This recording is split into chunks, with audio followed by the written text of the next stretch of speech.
On a décidé à partir du 17 juin de réouvrir sur les horaires habituels du FRAC, du mercredi au dimanche de 14h à 18h.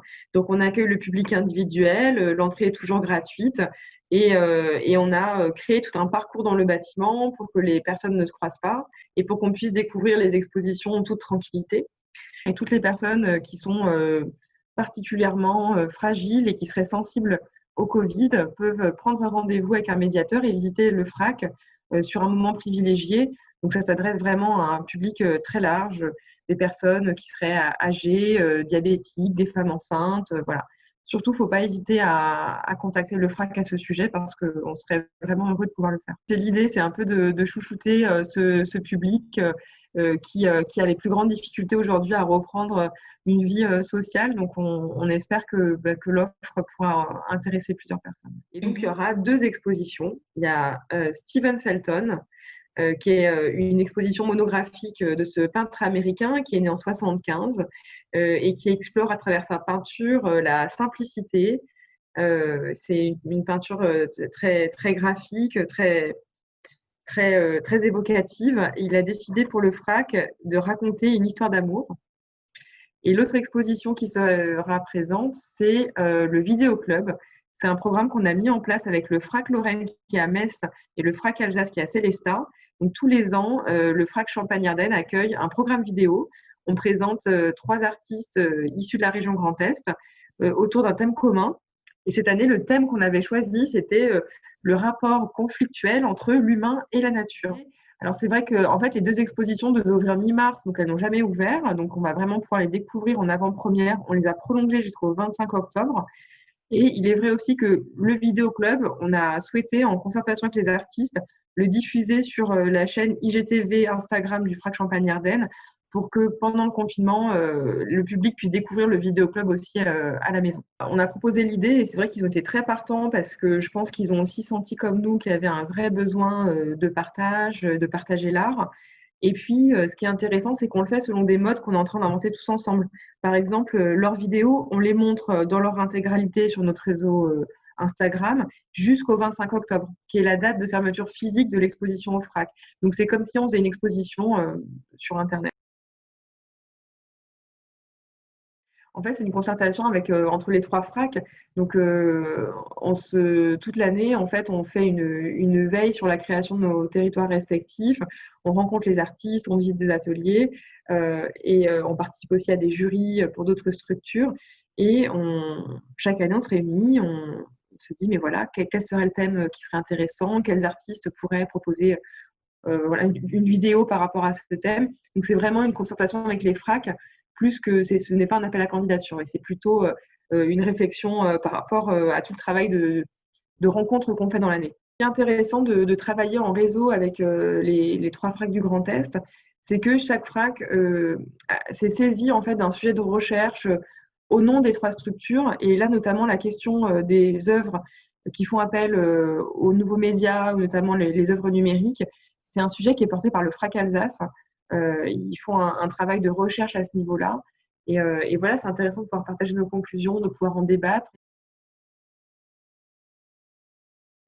Alors du coup, donc pour le Vidéo Club, donc cette année sur le thème du rapport conflictuel entre l'humain et la nature, on a choisi de présenter une vidéo de Thomas Schmal.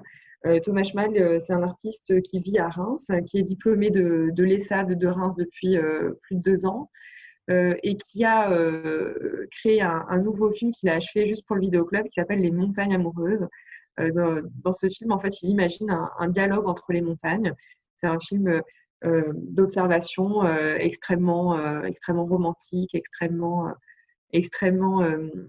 comment dire, ben voilà, je ferme les mots, extrêmement contemplatif, voilà, un très beau film. On a aussi invité le duo d'artistes Demi-Tour de France, qui en fait ont fait le film des vacances. C'est un film qui documente en fait une sorte de road trip à travers la France, beaucoup de visions d'autoroutes, les kilomètres qui défilent. Donc c'est aussi une autre façon d'explorer le paysage par le bitume en fait, par les voies de circulation qui sont aujourd'hui les nôtres. Et puis, un autre film pour ce vidéoclub, c'est le film de Mali Haroun.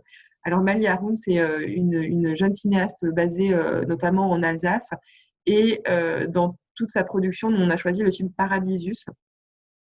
Elle filme en noir et blanc un parc naturel en Croatie qui est une sorte d'Éden, en fait, un espèce de jardin paradisiaque.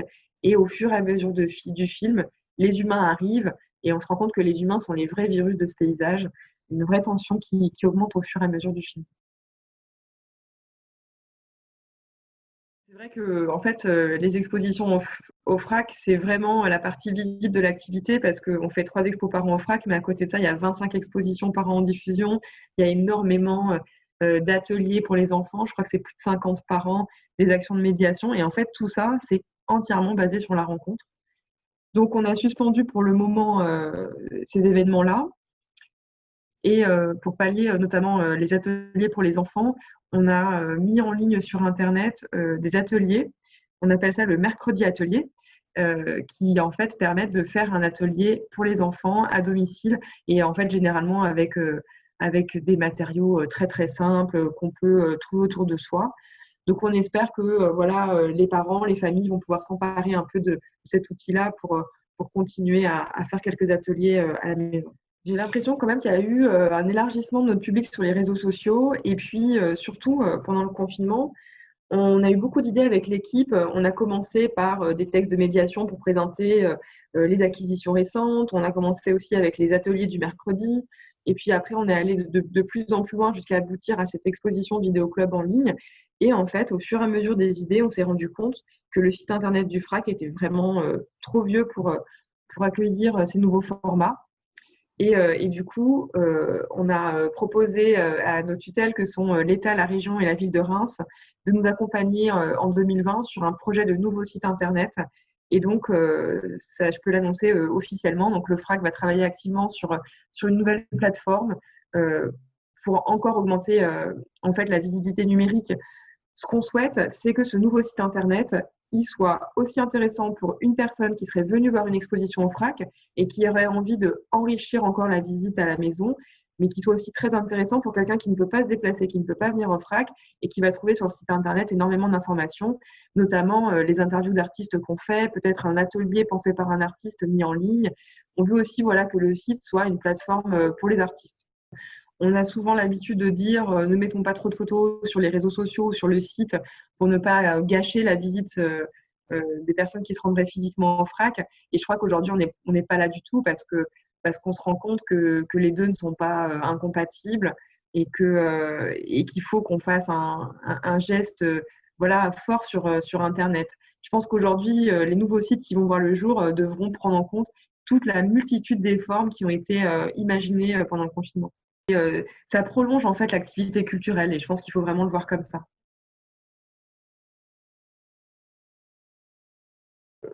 On a eu de la chance au début du confinement à ce que les partenaires en fait publics décident de verser rapidement la subvention au FRAC. Et en fait, ça nous a permis nous de rémunérer très très rapidement les artistes avec qui on était engagés, que le travail soit achevé ou non. Donc ça, c'était un vrai soulagement pour le FRAC. Je trouve que l'incertitude se situe plutôt pour l'année prochaine. On n'a voilà, aucune certitude sur le montant des subventions qu'on aura. Ça complique beaucoup les choses. Et puis au-delà de la structure, je pense que voilà, clairement, il faut aussi être optimiste. Hein. L'institution n'est pas du tout menacée et il se passera beaucoup de choses au FRAC en 2021, c'est sûr. Moi, ce qui m'inquiète plus, c'est en fait les artistes. On se rend compte qu'ils sont dans une grande précarité qui était là avant la crise, qui a été mise au jour vraiment de façon encore plus cruelle parce que les artistes se retrouvent aujourd'hui sans statut que serait par exemple un statut d'intermittent, c'est-à-dire que quand les projets ont été annulés, il n'y a plus aucune rémunération. Les structures ont vraiment fait leur possible pour rémunérer les artistes avec qui ils étaient engagés, que les projets soient annulés ou pas, c'est une chose. Mais en fait, beaucoup de projets ont été surtout reportés. Ça veut dire que tout le programme 2020 qui n'a pas pu se faire et qui se fera en 2021 fait qu'en 2021, il y aura moins de projets pour les artistes. Donc je pense que la crise que connaissent les artistes, elle est vraiment elle va se prolonger en fait. C'est pas juste 2020. Il faudra qu'on soit attentif en 2021, peut-être même en 2022. En fait, de fait, il y a moins de projets qui se font, il y a moins de possibilités de rémunération pour les artistes. Ils sont protégés par aucun statut. Les artistes du vidéoclub, on les a rémunérés. On a rémunéré un droit de présentation pour le fait de présenter ces œuvres-là. Donc, on peut considérer que voilà que c'est la rémunération, pardon, a bien été faite. Par contre, vous avez raison sur tout ce qui est ce qu'on pourrait appeler, oui, programmes réseaux sociaux. On a demandé notamment à beaucoup d'artistes visuels de faire des ateliers en ligne ou de créer des mini-programmes. Moi, à chaque fois que je vois ça, je me pose la question de la rémunération. Je me dis, voilà, ces artistes ont-ils été rémunérés pour le travail qui a été effectué? Je pense que c'est très important. Nous, le FRAC, on s'y engage. Donc, tout ce qu'on demande aux artistes est systématiquement rémunéré. Il faudrait que ce soit absolument systématique. Je pense que ça fait partie aussi de la solution.